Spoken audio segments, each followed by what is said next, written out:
কথা ছিল দুইজনকে নিয়ে গড়বেন প্রেমের তাজমহল, কিন্তু সেই স্বপ্নের অপূর্ণতায় একাকী জীবন পার করতে হচ্ছে এই বৃদ্ধর। তাও আবার 1-2 বছর নয়, 10 বছরের বেশি সময় ধরে কাটছে এমন নিঃসঙ্গ জীবন।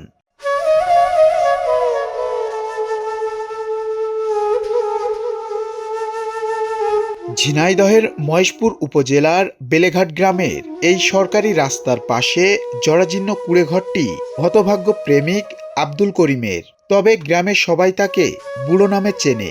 জীবন যুদ্ধে হার না মানা করিমের একসময় সবই ছিল।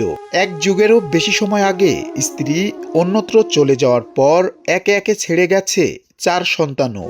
সেই থেকে বিদ্যুৎহীন ছোট্ট এই কুঁড়েঘরে নিঃসঙ্গ দিন কাটছে তার। এ অবস্থায় নিজের আহারের ব্যবস্থা নিজেকেই করতে হয়। কিছু জুটলে খান, আর কিছু না জুটলে না খেয়ে থাকেন এই বৃদ্ধ। তার নামে সরকারি কোনো ভাতার কার্ডও জোটেনি। সংসার ছিল একশো অনেক সময় ছিল, এখন আর নেই। এখন সব কিছু দিকে ছেড়েছিল, না থাকা তখন আমি অসহায়। আজ 7-8 বছর ধরে আপনার এই কামগেরেই থাকি, মানে দেখার কেউ নেই। অভাব অভিযোগ খাটতে পারিনি ঠিক মতন, যে যা দেয় তাই হাত পেতে নিয়ে খাই। সেদিকে একটা ছিল, সে বিয়ে থাকা গেছে, সে বৌমার তো সেই রকম জল্লাদ, সে তার কাছে তো 1 মুঠো ভাত পাওয়া, সে ভাত খাওয়ার কাজে নেই। সরকারিভাবে আমার কোনো অনুদান পালন নেই, ওই নিজের হেকমতে যা হলো। এখন সরকার থেকে যদি আমার একটা টিন টানের বা ঘরের ব্যবস্থা করতো, তা আমি থাকতে পারতাম, কিন্তু বর্ষায় তো আমার এই অবস্থায় থাকা যায় না। বয়সের ভারে নুয়ে পড়া এই হতভাগার জীবন গাড়ির চাকা আজ থেমে যাওয়ার পথে।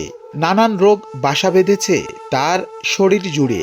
বেঁচে থাকার প্রচণ্ড ইচ্ছায় প্রতিবেশীদের কাছে হাত পেতেই চলে তার জীবন। সরকারিভাবে সাহায্য সহযোগিতার দাবি স্থানীয়দের। সন্তানবাদী সব ছিল, এখন সে হারাইছে সব, সেটা কমে চলে গেল।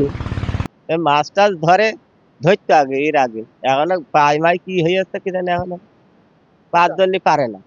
আমি যখন কলেজে যাই দেখি সে নিজের ভাত নিজে রাঁধে, নিজের তরকারি নিজে রাঁধে।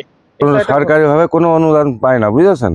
আগে বউ ছেলে পিলে সবই ছিল, এখন তার কেউ নেই।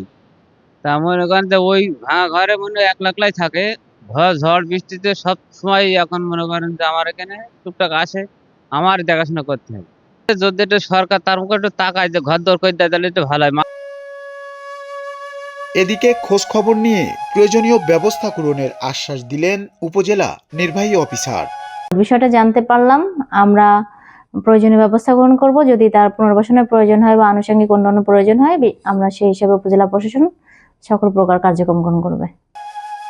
বর্তমানে অসুস্থ ও ঠিকমতো কাজ করতে না পারায় অনেক সময় অনাহারের দিন কাটে তার।